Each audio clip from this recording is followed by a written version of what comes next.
ശിവായ. നർമ്മദേ ഹർ. നമസ്കാരം സുഹൃത്തുക്കളെ, എൻ്റെ പേര് അരുൺ പ്രഭു. നിങ്ങൾക്കെല്ലാവർക്കും എൻ്റെ ഈ ചാനലിലേക്ക് സുസ്വാഗതം. ഇന്ന് ഞാൻ ഈ എപ്പിസോഡിലൂടെ നിങ്ങളുമായിട്ട് ഷെയർ ചെയ്യാൻ ആഗ്രഹിക്കുന്ന വിഷയമാണ് ചോദ്യം: കഷ്ടപ്പാട്, ദുരിതം, കടം, ആത്മഹത്യവക്ക്, ലോൺ, ഇവയിൽ നിന്നൊക്കെ മുക്തി നേടുവാൻ, മീൻസ് ഇതൊക്കെ മാറി വരുവാൻ, ഇതിൽ നിന്നൊക്കെ മോചനം വരുവാൻ എന്താണ് ചെയ്യേണ്ടത്? നിങ്ങൾക്ക് ഈ സാഹചര്യം ഉണ്ടെങ്കിൽ നമ്മുടെ സിദ്ധരീതി തന്നെ നമുക്ക് അറുതി വരുത്താം. പക്ഷേ മനസ്സോടെ വേണം. നമുക്കറിയാം, സിദ്ധന്മാർ ജനിച്ചത് തന്നെ, കാരണം അവർക്ക് ജനനവും ഇല്ല മരണവും ഇല്ല, ദൈവാംശമാണ്, ശിവാംശമാണ്. അവർ ഈ ഭൂമിയിൽ അവതരിക്കുന്നത് തന്നെ ലോക നന്മയ്ക്കാണെന്ന് നമുക്കെല്ലാവർക്കും അറിയാം. അവർ നമുക്ക് തന്നിരിക്കുന്ന പൈതൃകങ്ങൾ ഓരോന്നായിട്ട് എടുത്തു പറഞ്ഞാൽ അനന്തമാണ്. അപ്പോൾ ഇങ്ങനെയുള്ള സാഹചര്യം നിങ്ങൾക്കുണ്ടെങ്കിൽ അവരുടെ സമാധികളിൽ നല്ല രീതിയിൽ ദർശനം ചെയ്യുക. എല്ലാ മാസവും ആ സമാധിയുടെ അരികിൽ ധ്യാനിക്കാനിരിക്കുക. ഒരു 10-15 മിനിറ്റ് 20 മിനിറ്റ് ധ്യാനിച്ചതുകൊണ്ട് അതിൻ്റെ പൂർണ്ണത വരില്ല. നല്ല രീതിയിൽ 1 മണിക്കൂറെങ്കിലും നമ്മൾ ധ്യാനിക്കാൻ ശ്രമിക്കുക. ഇപ്പം നമുക്ക് അടുത്ത് പറയാൻ പഴനിയുണ്ട്, ബോഗർ സമാധിയും പുലിപ്പാനി സമാധിയും ഉണ്ട്. അതേപോലെ ചിദംബരത്തിൽ പത്മനാഭസ്വാമി ക്ഷേത്രത്തിൽ ഇവയൊക്കെ സിദ്ധന്മാരുടെ സമാധിയാണ്.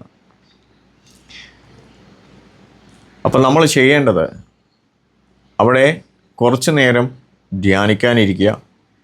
ഒരു 10-15 മിനിറ്റ് കഴിയുമ്പോൾ നിങ്ങൾക്ക് മനസ്സിലാവും ഞാൻ എന്തുകൊണ്ട് ധ്യാനിക്കാൻ അവിടെ പറഞ്ഞു എന്നുള്ളത്.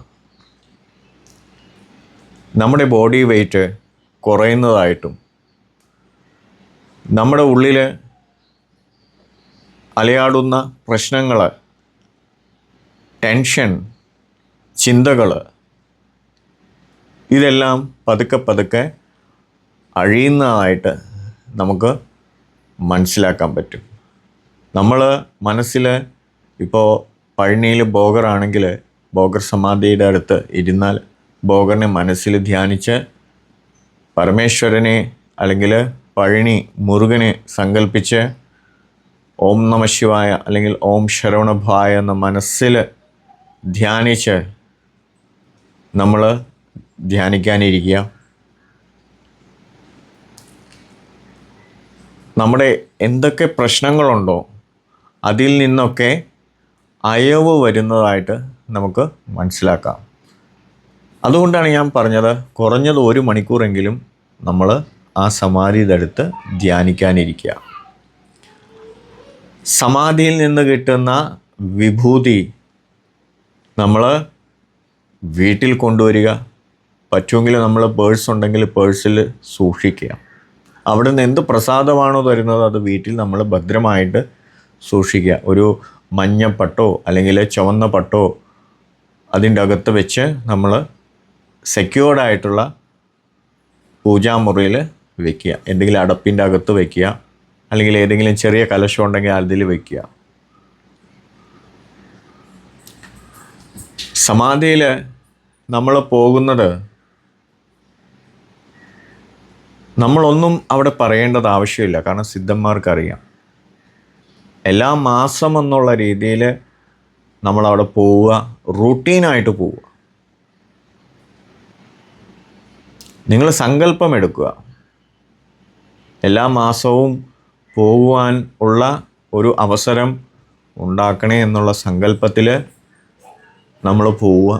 എല്ലാ ദിവസവും നിങ്ങളുടെ യഥാവിധി കുറച്ച് പിടിപ്പണം എല്ലാ മാസവും സമർപ്പിക്കുക. ഉഴിഞ്ഞ് നമ്മളിൽ 7 പ്രാവശ്യം അടിമുടി ഉഴിഞ്ഞ് അവിടെ എല്ലാ മാസവും എന്നുള്ള രീതിയിൽ സമർപ്പിക്കുക.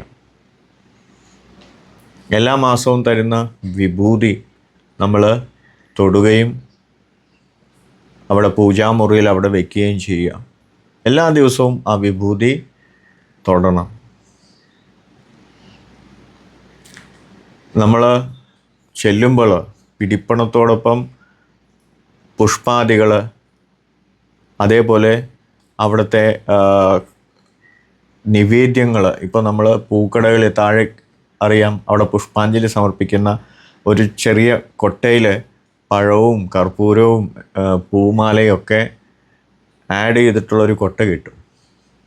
അത് നമ്മൾ സമർപ്പിക്കുക. പ്ലസ് താമര അവർക്ക് ഇഷ്ടമാണ്, പിച്ചി മുല്ല അവർക്ക് ഇഷ്ടമാണ്, അതും നമ്മൾ സമർപ്പിക്കുക. നമ്മൾ എല്ലാ മാസവും പോകുക എന്നുള്ള സങ്കല്പത്തിൽ പോകണം. അപ്പോൾ കാര്യം കഴിഞ്ഞാൽ പിന്നെ എനിക്ക് സമയമില്ല എന്ന് പറയരുത്. അത് നമുക്ക് റിവേഴ്സ് ആക്ഷൻ വരാൻ സാധ്യതയുണ്ട്. കാരണം അവരെ പെട്ടെന്ന് പ്രസാദിക്കുന്നവരാണ്. ഇപ്പോൾ ഭഗവാൻ കോപിച്ചാൽ സിദ്ധന്മാരാൽ അത് ദൈവകോപം മാറ്റാം. പക്ഷെ സിദ്ധന്മാർ കോപിച്ചു കഴിഞ്ഞാൽ ഭഗവാന് പോലും മാറ്റാൻ പറ്റില്ല. അത് നമ്മളെപ്പോഴും ഓർമ്മ വെക്കേണ്ട ഒരു കാര്യമാണ്. അതുകൊണ്ട് നാം സങ്കല്പമെടുത്ത് പോകാൻ തുടങ്ങിയാൽ നമ്മൾ മനസ്സിലാക്കേണ്ട കാര്യമാണ് ഞാൻ ഈ പറഞ്ഞത്. എല്ലാ മാസവും ഇപ്പോൾ നിങ്ങൾ പഴനിയിലാണെങ്കിൽ അല്ലെങ്കിൽ ചിദംബരത്താണ് പോകണമെങ്കിൽ എല്ലാ മാസവും അവിടെ തന്നെ പോകണം. അതല്ല ഒരു മാസം പഴനിയിൽ ഒരു മാസം ചിദംബരത്ത് അങ്ങനെ പോകരുത്. ഇപ്പോൾ ശ്രീരംഗം പോകുന്നു, രാമാനുജാചാര്യരുടെ ജീവസമാധിയുണ്ട് അവിടെ, അതായത് സ്വയം മമ്മിയാണ് അവിടെ, സമാധി എന്നുള്ള കൺസെപ്റ്റല്ല. അപ്പോൾ നമ്മൾ ഇപ്പോൾ പഴനിയിലാണ് നിങ്ങൾ പോകുന്നതെങ്കിൽ പഴനിയിൽ തന്നെ എല്ലാ മാസവും പോകുക. നമ്മൾ ഒരു മാസം എന്ന് പറയുമ്പോൾ 30 ദിവസമുണ്ട്. നിങ്ങൾ 2 ദിവസം പഴനിയിൽ ചിലവഴിച്ച് കഴിഞ്ഞാൽ ബാക്കിയുള്ള 28 ദിവസവും നിങ്ങളുടെ ജീവിതം നല്ല രീതിയിൽ ഒരു ബ്ലോക്കും ഇല്ലാതെ മുമ്പോട്ട് പോകും. കാരണം സിദ്ധന്മാരുടെ അനുഗ്രഹം ഉണ്ടെങ്കിൽ നവഗ്രഹങ്ങളൊന്നും ചെയ്യില്ല. കാരണം നവഗ്രഹങ്ങൾക്കും അതീതമാണ് സിദ്ധന്മാരുടെ അനുഗ്രഹം എന്ന് പറയുന്നത്. അതുകൊണ്ടാണ് പ്രത്യേകിച്ച് കലിയുഗത്തിൽ ശിവയുഗം തുടങ്ങിക്കഴിഞ്ഞു.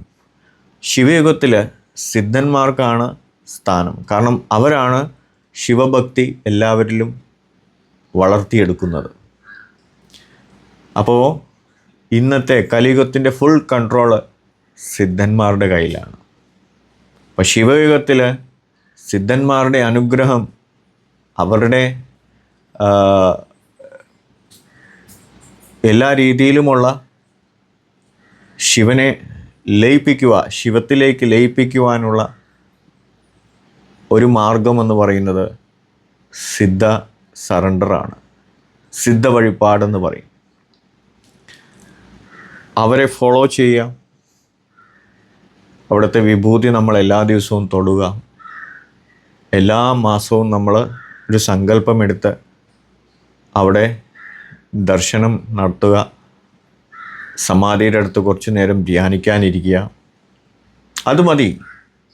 നമ്മുടെ എന്ത് തരത്തിലുള്ള പ്രശ്നങ്ങൾ, ഈ പറയുന്ന കടം, ദുരിതം, വിവാഹ പ്രശ്നം, അല്ലെങ്കിൽ ദാമ്പത്യ പ്രശ്നം, ജപ്തി നടപടികൾ, ഇതെല്ലാം പെട്ടെന്ന് തന്നെ മാറുമെന്നുള്ളതിന് യാതൊരു സംശയമില്ല. നമ്മുടേതായിട്ടുള്ള നീക്കങ്ങൾ നമ്മൾ ചെയ്യണം ജീവിതത്തിൽ. പ്ലസ് അവരുടെ അനുഗ്രഹം ഉണ്ടെങ്കിൽ അവർ നമ്മളെ നയിക്കും. കാരണം കലിയുഗത്തിലെ സിദ്ധന്മാരെ അറിയാത്തവരാണ് നാം ഇന്ന്, പ്രത്യേകിച്ച് മലയാളികൾ. കുറച്ച് പേർക്ക് അറിയുന്നുള്ളൂ. ആത്മീയ വഴികൾ ജീവിതത്തിൽ പകർത്തിയവർക്ക് മാത്രമേ സിദ്ധന്മാരെന്താണെന്ന് മനസ്സിലാവുന്നുള്ളൂ. നമ്മൾ കണ്ടിട്ടുള്ള ഇവിടുത്തെ സിദ്ധന്മാരല്ല ശരിക്കും 18 സിദ്ധന്മാർ. അപ്പോൾ അത് സിദ്ധന്മാരെക്കുറിച്ച് പൂർണ്ണ അറിവ് നമുക്ക് അത്യാവശ്യമാണ്. പ്രത്യേകിച്ച് മലയാളികൾ, ഇപ്പം ഞാൻ ഇവിടെ വരുന്നവരുടെയൊക്കെ നോർമൽ എന്ന് പറഞ്ഞാൽ സിദ്ധന്മാരെ കുറിച്ച് യാതൊരു ധാരണയില്ല. അവരെ അറിയുന്നത് സാധാരണ ജ്യോതിഷവും കവടി നിരത്തലും അങ്ങനത്തെയൊക്കെ, പിന്നെ നമ്മുടെ നാട്ടിൽ കാണുന്ന നോർമലായിട്ടുള്ള സ്വാമിമാർ, അതൊക്കെ കണ്ടിട്ടാണ് അവർ എക്സ്പീരിയൻസ് ചെയ്യുന്നത്. പക്ഷേ അതൊക്കും മേലെയാണ് സിദ്ധന്മാരെന്നുള്ളത് നാം മനസ്സിലാക്കുക. സിദ്ധന്മാരെ വഴിപ്പെട്ടാൽ, ഇപ്പോൾ സിദ്ധന്മാർക്ക് പ്രത്യേകിച്ച് കവടി വെച്ച് നോക്കേണ്ട ആവശ്യമില്ല. ശക്തിപത് ചെയ്താൽ തന്നെ അവൻ്റെ പ്രശ്നങ്ങൾ, അതിനുള്ള പരിഹാരങ്ങൾ ഒക്കെ മനസ്സിലാക്കാൻ പറ്റും. അതാണ് സിദ്ധന്മാരെന്ന് പറയുന്നത്. ദൃഷ്ടിയിൽ തന്നെ എല്ലാം മനസ്സിലാവും. അപ്പോൾ നാം ചെയ്യേണ്ടത് ഇത്രമാത്രം: സിദ്ധന്മാരെ വഴിപ്പെടുക. നമ്മുടെ ജീവിതത്തിൽ അലട്ടുന്ന എന്ത് പ്രശ്നമായിക്കോട്ടെ അതിനൊക്കെ നിവൃത്തി ഉണ്ടാവും. ഇപ്പോൾ ചിലർ ചോദിക്കും, എല്ലാ മാസവും പഴനിയിൽ പോകേണ്ട അവസ്ഥയല്ല എന്ന് പറഞ്ഞു കഴിഞ്ഞാൽ, അവരെ സങ്കല്പിച്ച്, അവരുടെ സമാധിയെ സങ്കല്പിച്ച് നമ്മൾ ഒരു കാണിക്കം വീട്ടിൽ തുടങ്ങുക. 3 മാസം കൂടുമ്പോഴോ ഒക്കെ നമ്മൾ അവിടെ പോയി അത് സമർപ്പിക്കുക. അവരെ സങ്കല്പിച്ചിട്ട് നമ്മൾ വിഭൂതി വാങ്ങുക കടയിൽ നിന്ന്. അവരെ സങ്കല്പിച്ചിട്ട്, അവരുടെ സമാധിയെ സങ്കല്പിച്ചിട്ട് നമ്മൾ എല്ലാ ദിവസവും വിഭൂതി നമ്മൾ നെറ്റി കുറി തൊടുക.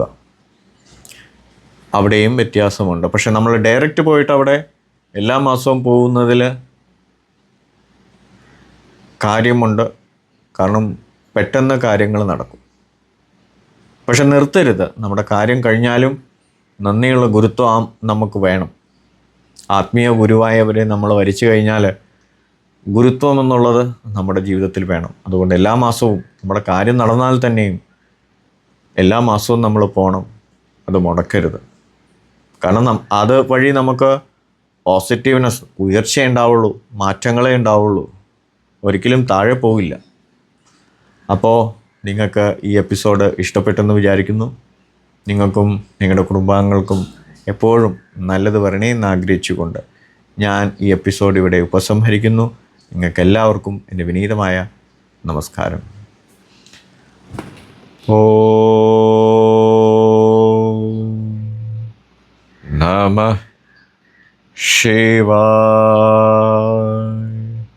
നർമ്മദേ